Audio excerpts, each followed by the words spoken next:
बड़ेपन की आजिज़ी है कि आपने वॉल्यूम ऑफ वर्क की बात की, वरना मैंने एक बहुत जो इब्तिदा में आपके लिए कलमात कहे मैंने बहुत ज़िम्मेदारी से कहे, बहुत सोच समझ के कहे, बहुत कैलकुलेट करके देखा कि क्या सब कॉन्टेंट में मैं जो बात कहने जा रहा हूँ, ये वैसे तो अच्छी बात है मेहमान को आप मोहब्बत से बुलाएं, मगर वो हकीकत से बुलाया मैंने आपको।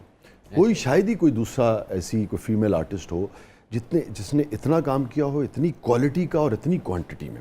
अच्छा, फिर इतनी डाइवर्सिटी, यानी कि और फिर अच्छा एक और चीज़ भी है, जैसे पंजाबी में कहते हैं कि पंज पटिया फनकार। जी बिल्कुल सही, जी बिल्कुल बिल्कुल सही कह रहे हैं। दरअसल तो म्यूजिक की शिकायत है ना। हाँ शिकायत जैसे गुर्दे की होती है तो शिकायत म्यूजिक की है जी। तो अब वो देखे ना, वो जो आपका था जिस ज़माने में ये नया नया पॉप शुरू हुआ और मेलोडी से निकल के एक हम बिल्कुल अजीब तरह की धुनों पे जाने लगे, तो मुझे याद है आपका वो कितना हिट हुआ था कि मेरी गाँव के ना गाँव। हाँ नहीं, मैंने पहले पैरोडी की, फिर मैंने एक ट्रेंड को कॉपी किया। ये मेरी जिंदगी है, तुम्हें से क्या, तुम्हें से क्या। As a rap singer, as a boy, मेरी मर्जी है, मैं पूरा मेरा एल्बम है ना वो लड़के का, और मैं लड़का बनी हुई हूँ। मेरा वो पोस्टर भी देख के सब किसी को यकीन नहीं आता। वो टोपी उल्टी पहन के ना, हाँ, तो वो चीजें एक्साइटमेंट, मुझे चौंकाना अच्छा लगता था। चौंकाया तो आपने पूरी कौम को भी है जगह।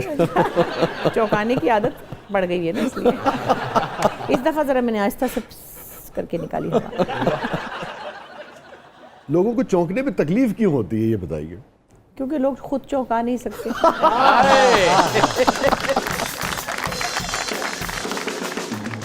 अच्छा, अभी एक चीज़ रह गई, बाकायदा इकबाल से इत्तेफाक से मेरी बात नहीं हुई, इकबाल हुसैन से। तो मैंने कहा मैं आपको मुबारकबाद दे दूं, और किसी भी शख्स की जो ज़िंदगी है जैसे वो जीना चाहे, हम अपने दोस्त की, साथियों की खुशी में खुश होते हैं, कोई जजमेंट नहीं, जो जैसे वो जीना चाहे। आप खुश हैं, मैंने कहा मुबारकबाद आपको दे दें। बस एक गल शाह जी मैंने दो कि मैं जंज तो पैसे नहीं लुट सके। And this is all God's will, इसको मैं कहती हूँ। ऐसी कोई चीज़ कोई भी प्लान नहीं कर सकता। जी जी, कभी भी नहीं कर सकता। नहीं, अल्लाह ताला आपको खुश रखे, सबको खुश रखे। और मैं तो ये समझता हूँ कि ये एक मिसाल है। मिसाल इसलिए है कि भाई अपनी ज़िंदगी है, और जो भी जब शरीयत और अखलाकियात सारे वो देते हैं तो किसी को कोई वो नहीं पहुंचता। मैं समझता हूँ कि सिवाय मुबारकबाद के कोई दूसरी बात बनती ही नहीं है। ये रवैये जो है ना, इनको एड्रेस करने की जरूरत है। बाकी बात ये है कि ख्यालात जो भी किसी के थे पहले, वो अपने तक थे, अब उनके पास वो आ गया है बटन। तो जिसका जो दिल चाहे, जिसको जो बुरा लगे, वो कहेगा कि आपने ऐसे दुपट्टा लिया था तो वैसे ले लेती, आपने ये क्रॉस लेग की तो इस तरफ को मुंह नहीं होना चाहिए था, फलानी चीज की बेअदबी हो गई, ऐसे क्यों नहीं बैठी थी तो ऐसे क्यों बैठ गई। बड़ा मुश्किल है ना, क्योंकि करने को कुछ भी नहीं है और फेसलेस लोग हैं। अब आप नाम देखें तो चिड़िया बनी होती है, वहाँ बंदा ही कोई नहीं है।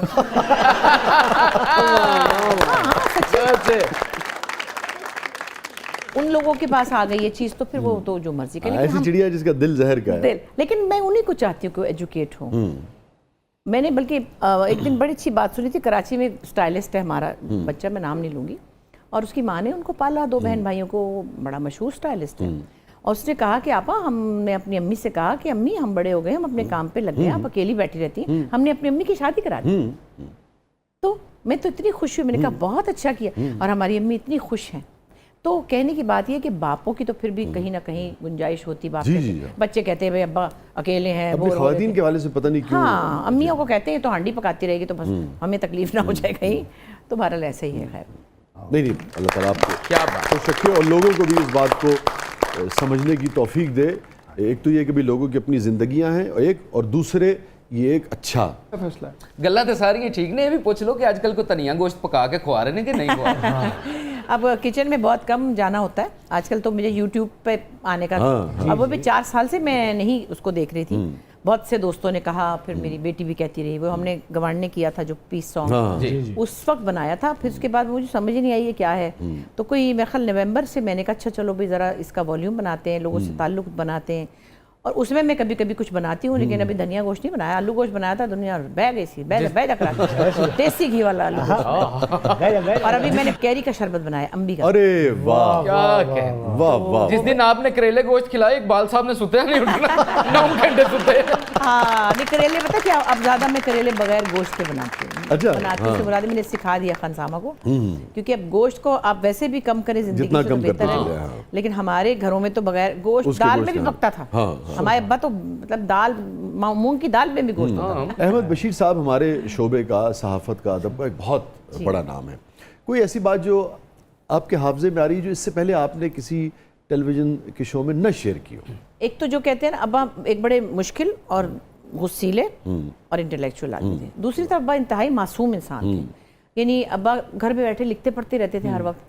हमारी अम्मी सब कुछ करती थी, गाड़ी चला के तो जियो के दफ्तर में कॉलम देने भी अम्मी जाती थी।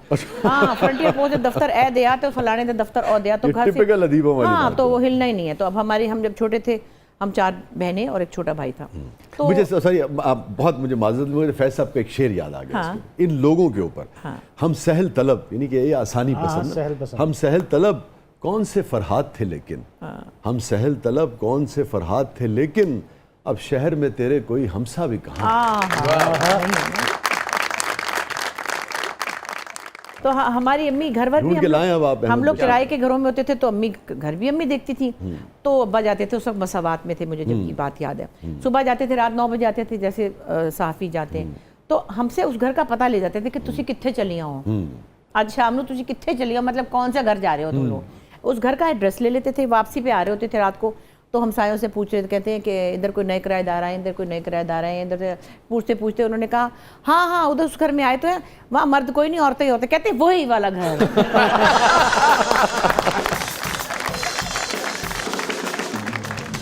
अच्छा, अस्मा साहब वाला इंटरव्यू आपकी नज़र से गुजरा? जी, जब वो आई थी, वो तो बस पता नहीं क्या किस उड़ान पे थी, शामत आ गई उस बेचारी की।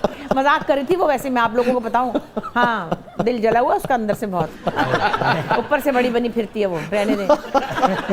कोई भी इंसान जो चाहे औरत हो चाहे मर्द हो, कोई खुश नहीं होता अगर उसका मियाँ या उसकी बीवी कहीं से सैर करके आ जाए तो।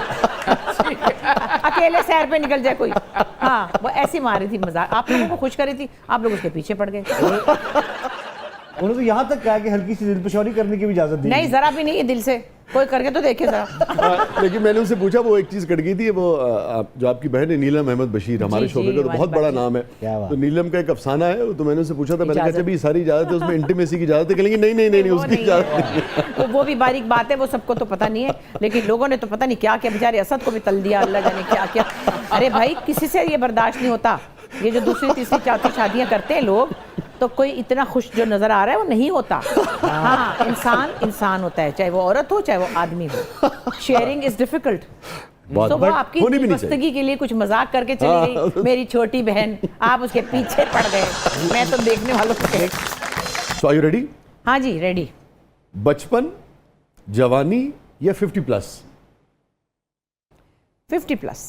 अच्छा ठीक है, ग्रेट, वाह क्या। अच्छा, इसकी क्या वजह है, यानी कि उम्र का ये हिस्सा आपको क्यों पसंद आया? बहुत सी चीज़ें साथ हो लेती हैं, बहुत सी खुशियाँ, बहुत सी, जैसे बच्चों के बच्चे, हाँ वो इतने सारे रंग हैं, एक के बाद एक परत खुलती चली जाती है, और हर परत का अपना मज़ा है, हर उम्र का अपना एक लुत्फ है। हमारे शोबे का एक बहुत बड़ा नाम, जैसे अहमद बशीर साहब का एक अपना होता ना, उसी तरह से एक नाम है डॉक्टर खुर्शीद रिजवी साहब का, बहुत बहुत ही बड़ा। उनका एक शेर बड़ा कमाल है, लाजिम बात है कि आपकी तो एज है, भी कुछ बुढ़ापा तो नहीं है ना, मगर बड़ा अच्छा शेर है उसको। पेशे आईना लुभाता है बुढ़ापे का वकार, पेशे आईना यानी कि आईने के सामने लुभाता है बुढ़ापे का वकार, हम नहीं कहते कि अफसोस जवानी अफसोस। तो ये बात है कि हर एज की अपनी ब्यूटी और हुस्न है। स्कूल, अच्छा अमूमन लोग स्कूल से भागते थे, कॉलेज में एक आज़ादी मिलती थी? नहीं, मेरे ख्याल स्कूल ज़्यादा मज़े का था। अच्छा, एक तो बहुत सारी दिलचस्पियाँ, और स्कूल में बहुत इम्पोर्टेंस थी। हालांकि मैं क्लास 6 में थी, लेकिन मैं मैट्रिक की बाजियों को ड्रामा सिखा रही होती थी। तो मैं ड्रामेटिक कलियां वगैरह कर चुकी थी ना? नहीं, वो तो मैंने बाद में किया। उससे पहले मैं बच्चों के प्रोग्राम में 9-10 साल की उम्र में जो परी बनती थी ना यहाँ लाहौर टीवी पे, तो बड़े मेरे पास पैसे होते थे, 20 रुपए ही होते थे, और बड़ी मेरी शोहरत थी उस वक्त के बच्चों में। जी। उस हवाले से मुझे 6th क्लास की बच्ची को ड्रामेटिक क्लब की प्रेसिडेंट बना दिया जाता था। क्या बात। मेरे पास पावर ही होती थी कि मैं 9th क्लास की किसी भी बाजी को कहती थी ये चाहिए हमें, वो कहती थी बुला लेना साइंस के क्लास में से ना, कि वो फलानी कवाली में मेरी ज़रूरत है, मैं कहती थी ये बाजी चाहिए मुझे, फलाने टेबलों में वो चाहिए मुझे। तो मेरे पास अथॉरिटी थी। और फिर कवाली हो रही है, ढोलकी बजा रही हूँ, गाना भी गा रही हूँ, डांस भी कर रही हूँ, ड्रामा भी कर रही हूँ। अच्छा, मज़े की बात, स्कूल की तो अजीब बात, मेरे साथ निसार बज़मी साहब की बेटी पढ़ती थी। अरे अब हम 5वीं क्लास में थे, बेचारी सीधी सादी सी थी, गाना अच्छी आवाज़ थी उसकी। हमें क्या करती थी टीचरें, पता नहीं क्या समझती थी। मेरे अब्बा ने एक फिल्म बनाई थी, उनको पता था ये भी जरा थोड़े रंगबाज फैमिली है, मगर पता नहीं क्या उन्होंने हमने कहा आपके अब्बा तो फिल्म डायरेक्टर हैं, हालांकि बेचारे ने एक ही बनाई थी, वो फेल ही हो गई क्योंकि वो क्लासिकल म्यूजिक था। तो वो क्या करती थी कि अल्लामा इकबाल डे पे उनका कोई कलाम दे देती थी, ये गुंबदे मीनाई टाइप ना, और हम दोनों को कहती थी, बड़ा सा स्कूल था, बड़ा सा ग्राउंड था, उधर जाओ दोनों की धुन बना के लाओ। अरे लब हम क्या करें, जुगनू की रोशनी है यार, अब ये ट्यून बना के लाए। टीचरों ने दोनों बैठ के, नहीं ये नहीं ठीक, और बनाओ। अरे हम दोनों को उन्होंने लगाया था ट्यून बनाने पे और हम ट्यून बना के आ जाते थे और हमारे ट्यून पे सारे बच्चे टैबलो करते थे। तो वो टीचरों को हम पे पता नहीं क्या ट्रस्ट था या हम पे नजर आता था, तो वो एक इम्पोर्टेंट। नहीं, वो ट्रस्ट तो फिर सारी दुनिया ने देखा ना।